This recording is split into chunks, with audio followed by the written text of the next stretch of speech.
थोड़े बहुत लोग आएंगे जाएंगे, कुछ न कुछ ना कर बोलते रहते हैं। मैंने भी उसके लिए हिम्मत रखी और मैं बिजनेस में एक ही चीज चाहिए दोस्तों कि हम टाइम लगा करके देखते हैं। मैंने देखा बहुत सारे लोगों में टैलेंट था। एक समय पर रेला आता था सादाबाद से, यहाँ पर बहुत सारे लोग आते थे आगरा में ट्रेनिंग अटेंड करने। धीरे धीरे करके कम होते चले गए। कारण क्या था कि उनमें से कई लोगों ने सोचा था कि 6 महीने में हम करोड़पति बन जाएंगे, और 6 महीने निकल गए और वो लखपति भी नहीं बने। वो रहन दे, कुछ नहीं है, ज़्यादा कुछ है नहीं। कुछ लोग 1 साल में टपक गए, कुछ 1.5 साल में। समस्या सबसे बड़ी यही है कि हम टाइम लगा करके काम कर रहे हैं। इस बिजनेस के अंदर अगर कामयाब होना है तो सबसे पहली डिग्री आपको पेशेंस की चाहिए। अगर आपके अंदर धैर्य है तो आप कामयाब हो सकते हैं, धैर्य नहीं हो तो आप कामयाब नहीं हो सकते। मैं आपके सामने खड़ा हूं, मुझे डायमंड बनने में उस टाइम पे बहुत सारे ऐसे लोग थे जो 3 साल में भी डायमंड बन रहे थे, 4 साल में भी डायमंड बन रहे थे, 2-2 साल में भी लोग डायमंड बन रहे थे। महागुरु जी राजीव चतुर्वेदी सर 18 महीने में डायमंड बन गए थे, और उस हिसाब से मेरे को भी तो बन जाना चाहिए था। लेकिन मेरी परफॉर्मेंस जो थी बहुत स्लो थी। मैं आपको बताऊं, शुरू के 3.5 साल काम करके तो मैं गोल्ड था। बहुत सन्नाटा है। 3.5 साल काम करके 70-80 हज़ार रुपए आए थे बस मात्र मुझे, और काम धंधा छोड़ के आया था। कुछ न कुछ तो 10-20 हज़ार रुपए तो कमा ही रहा था। इस बिजनेस से पहले जो भी था, गांव में मैं एक दूध डेयरी भी चलाता था, छोटी सी दुकान थी, पिताजी के साथ खेती बाड़ी, कुछ न कुछ भैंस तो नवाई देता था। जब टाई लगा ली तो फिर जाहिर सी बात है वो काम तो करेंगे नहीं हम। दमदारी से फुल टाइम काम कर रहा था। और यही वो वक्त होता है कि उस टाइम पे व्यक्ति भाग जाता है, कैलकुलेटर लेके बैठ जाते हैं लोग। इतने की पेट्रोल फूक गई, इतने का चेक आया है, इतने फंक्शन में चले गए, इतने वहां चले गए। मैंने कोई कैलकुलेटर लेकर के नहीं बैठा। मुझे यकीन था मुझे अपनी क्वालिटीज पर काम करना है, अपने आप को इंप्रूव करना है। आज नहीं तो कल इस बिजनेस में बाहर आएगी, डेफिनेटली आएगी। और वो आई। अगले 1.5 साल में मैं इस बिजनेस में डायमंड था।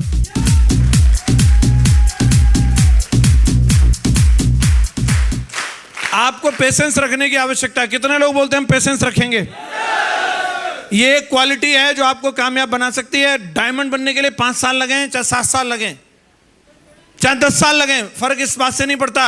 अगर आप 20 साल में भी डायमंड बनते हो, भाई साहब, डायमंड जो होता है ना, उसकी बात ही अलग होती है। एक व्यक्ति अपनी जिंदगी में टारगेट सेट करे, उस टारगेट को हासिल कर ले, कम से कम एक संतुष्टि के साथ मरेगा। मैंने जो बोला था वो मैंने करके दिखाया। यस या नो? पेशेंस चाहिए। दूसरी जो इस बिजनेस के अंदर कामयाबी के लिए जो चीज चाहिए, आपका आईक्यू लेवल कितना बड़ा है इससे फर्क नहीं पड़ता। मैंने बहुत सारे अंग्रेजी बोलने वाले फर्राटेदार देखे। एक्चुअली आया, तेरे को, मेरे को, बहुत मतलब क्वालिफाइड लोग आते थे। क्वालिफाइड की बात नहीं है, क्वालिफाइड है तो अच्छा है, लेकिन क्वालिफाइड से भी ज़्यादा जरूरी है कि उसका एटीट्यूड किस तरीके का है। बहुत सारे लोगों की सोच जो होती है वो बहुत ही सड़ी हुई रहती है। एटीट्यूड इतना नेगेटिव रहता है, वो अगर उसको कहीं इंद्रलोक में भी ले जाओ ना, इंद्रलोक में, वो वहां पर भी कमी निकाल देगा। वो वहां पे भी बोलेगा आपका इंटीरियर है ना, ये पुराना हो गया, इन अप्सराओं के कॉस्ट्यूम चेंज करवाओ, ये सही नहीं है। इंद्र भगवान की भी काउंसलिंग करके आ जाएगा। ऐसे ऐसे लोग हैं इस दुनिया में, स्वर्ग में भी कमी निकाल दें। क्या हो सकता है ऐसे लोगों का? जो इंसान एटीट्यूड ठीक नहीं कर सकता, वो अपनी जिंदगी में कभी कामयाब नहीं हो सकता। परिस्थिति को कंट्रोल करना हमारे हाथ में नहीं है। हेलो? लेकिन उस परिस्थिति के ऊपर क्या रिएक्ट करना है, ये हमेशा हमारे हाथ में। हमारे बिजनेस में बिंदास एटीट्यूड का आदमी चाहिए, चाहे सुख हो या दुख हो, कुछ भी जो भी हो, हमें पॉजिटिव रिएक्ट करना है। अगर ये हमारे अंदर क्वालिटी आ गई तो हम कामयाब हो जाएंगे। महागुरु जी ने एक बार कहानी सुनाई थी, मैं बताता हूं आपको। एक बार हमारा टाइगर एक मीटिंग के लिए जा रहा, तो जल्दबाजी में मोबाइल और घड़ी दोनों भूल गया। अब उसको मालूम नहीं टाइम क्या हुआ है। सामने से एक बिंदास आदमी आ रहा, और उसने सोचा इसके हाथ में घड़ी है, से पूछ लेता हूं। बोला भाई साहब आपके हाथ में घड़ी है, थोड़ा टाइम देख के बताओ। उसने उसके सिर में डंडा मारा और बोलता 1 बजाए। और हमारा टाइगर एकदम भगवान का धन्यवाद करने लगा, थैंक यू भगवान जी, प्रभु आपका शुक्रिया। तीसरा आदमी देख रहा था, बोले यार इसने इसको डंडा मारा हो, ये भगवान का धन्यवाद कर रहा है। उसने पूछा, बोला भाई साहब इसमें धन्यवाद करने की क्या बात है? तो उसने बोला भाई मेरा टाइम अच्छा चल रहा है। इस बंदे की तो आदत है डंडा मार के टाइम बताने की। अगर 1 घंटा पहले पूछा होता तो 12 डंडे मारता भाई साहब। इसलिए टाइम अच्छा चल रहा है। आप परिस्थितियों को किस तरीके से अपने फेवर में कर लेते हो और कैसे अपने नजरिए को बदल सकते हो, एक यही चीज आपको कामयाब बनाएगी। मैं आज अगर यहां खड़ा हूं तो मैं अपनी क्वालिफिकेशन की वजह से नहीं, अपने एटीट्यूड की वजह से यहां पे खड़ा हूं। परिस्थितियां भयंकर रहेंगी, मैं नेगेटिव हुआ ही नहीं। सीट नहीं मिली तो भी नहीं नेगेटिव हुए, माला नहीं मिली तो भी नेगेटिव नहीं हुए, कई बार तो हॉल में नहीं घुसने दिया तो भी नेगेटिव नहीं हुए। एक बार तो मैं और मां गुरु जी जो खुर्जा में प्लान दिखाने के लिए गए थे, एक बंदे को, एक फौजी साहब थे, और फौजी साहब पता नहीं किस बात पे इतने नाराज हो गए, इतने नाराज हो गए कि उन्होंने हमारा फोल्डर फेंक दिया। मतलब कहने के लिए सच में फेंक दिया, और गालियां देने लगे, हिंदी अंग्रेजी की, बास्टर्ड, ये वो फलाना ढिकना सब। और कमरे में देते वहां तक तो ठीक है, गली तक देते आए बाकायदा।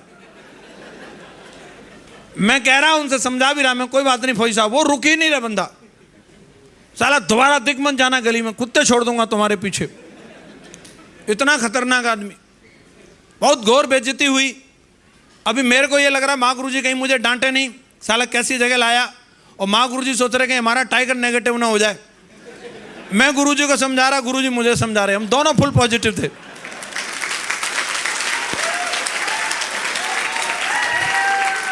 थोड़ी देर बाद बस एक नल पे गए, वहां जाकर के मुंह धोया, गुरुजी पूछ रहे और बताओ किससे मिलना है। ये एक वाकया किसी भी आदमी को बिजनेस छोड़ने के लिए काफी है। हेलो, इतनी बेइज्जती के बाद आदमी से साला मेरे को क्या भिखारी समझ रखा है क्या? ये एक चीज, अपन का एटीट्यूड इतना बढ़िया था, तू साला बेइज्जती कर, तू सच में कुत्ते छोड़ दे, फिर भी अपन भागेंगे नहीं, पक्के बेशरम आदमी हम।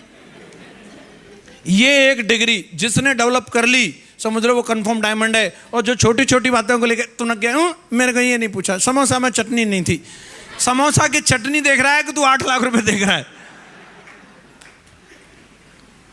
मैं सच बता रहा हूं आपको, यही एक चीज है। मैं पहली बार जिंदगी में ग्वालियर गया था और मेरे लाइफ में पहली बार 400 रुपए का पास लिया था। कभी जीवन में मैंने थिएटर में जाके मूवी नहीं देखी 25 रुपए की टिकट लेके, 400 रुपए की। मैंने कहा पता नहीं क्या देखने के लिए मिलेगा, और बताया 5 स्टार होटल में प्रोग्राम में खाना मिलेगा, और जाते पहले खाना ही नहीं मिला। लो, मैंने यही झूठा साबित हो गया। अंदर गए, सीट नहीं मिली, बोले तू इतना लंबा, तुझे सीट की क्या जरूरत है, कहीं से भी दिख जाएगा। और बस वहीं से मोटिवेट हो गए, आगे हम डिमोटिवेट नहीं हुए। सीट नहीं मिली, खाना नहीं मिला, बस हमने जो देख लिया, डायमंड शिप देख ली, वाह यार क्या चीज है। महागुरु जी सिल्वर बने थे, उसमें मैंने यार सादाबाद के एक आदमी ने ट्रॉफी जीती, कुछ जीत के ला रहे हैं हम, इतने खुश, बस पूछो मत, अब हम भी जीतेंगे। हो सकता है कि कोई वीर बहादुर ऐसा भी आया हो जिसको खाना नहीं मिला, वो भाग ही गया हो, लेकिन उसी प्रोग्राम से हमने विजन बना लिया, इस बिजनेस में डायमंड बनना है। तो एक ही चीज चाहिए, अपने एटीट्यूड को। परिस्थिति कभी अच्छी रहेगी, कभी बुरी रहेगी। मैंने बहुत सारे लोगों को देखा है, अच्छी परिस्थिति में भी लोग आत्महत्या कर लेते हैं। गाड़ी है, घर है, बंगला है, नौकर है, चाकर है।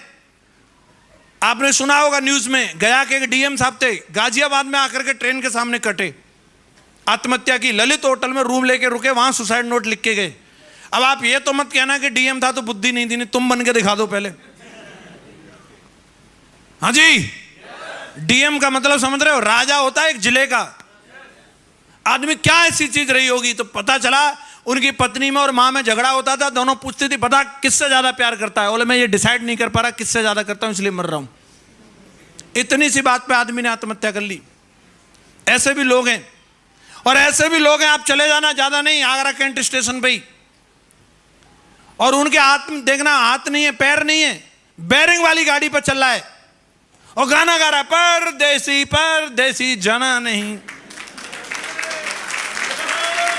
और उस बंदे को तुम देखना, उसे पकड़ के तुम बोलना कि भाई तू क्या करेगा जी के, तेरे पास घर नहीं, धो नहीं सकता, तू कुछ नहीं कर सकता, तुझे लिटा देते उधर अंतिम संस्कार के लिए। ट्रेन की पटरी पे कूद कांद के निकल के आ जाएगा, वो मरेगा नहीं, मैं गारंटी से बता रहा हूं, कैसे न कैसे करके। अभी भी उसके अंदर जीने की तमन्ना है। Hello hello hello. तो आदमी परिस्थिति की वजह से सुखी दुखी नहीं है, सोच की वजह से सुखी दुखी होता है। भाई साहब, हम सोचते हैं इस ये चीज मिल जाएगी तब सुखी हो जाऊंगा, वो मिल जाएगी तब सुखी हो जाऊंगा, कोई गारंटी नहीं है साहब। सोच अगर बिंदाई की बिंदास है, सोच दमदार है। कई लोग बोले गाना बजाओ, अगर तेरे अंदर डांस घुस रहा है ना तो भाई साहब जनरेटर की आवाज पे भी डांस कर सकता है, गाने की जरूरत नहीं है। और जिसको डांस करना ही नहीं है वो बिल्कुल एकदम, तो जाके अपनी भैंस चराओ। उसको आ ही नहीं रहा, उसको पकड़ के भी ला रहे हैं। मैं नोटिस कर रहा हूं एक एक को, कौन है जो कूद के आ रहा है। कई ताली बजाने में पता नहीं उसका कौन सा सनम छोड़ के चला गया है, बेवफा। अंदर से गाने आ रहे हैं, अच्छा चिल्ला दिया तूने मेरे प्यार का, नाच ही नहीं रहा। एटीट्यूड की प्रॉब्लम है, एटीट्यूड की। और जो बिंदास है वो मजे से नाच रहा है, स्टेज पे नहीं तो कुर्सी पे ही नाच रहा है। एटीट्यूड फिट कर लो, आपकी जिंदगी आपके मुट्ठी में होगी, आप जब चाहोगे जब खुश रह सकते हो। पॉजिटिव एटीट्यूड के बंदे को कोई दुखी कर ही नहीं सकता साहब, कर ही नहीं सकता, जिसका एटीट्यूड पॉजिटिव है। और नेगेटिव एटीट्यूड बंदे वाले को कोई दुखी सुखी नहीं कर सकता। हाँ जी, उसको कितने लड्डू पेड़ा खिलाओ, कुछ भी करो, जो नेगेटिव एटीट्यूड वाला वो दुखी रहेगा, पॉजिटिव एटीट्यूड वाला हमेशा सुखी रहने वाला है। तो आपको पॉजिटिव रखना, रख सकते हैं।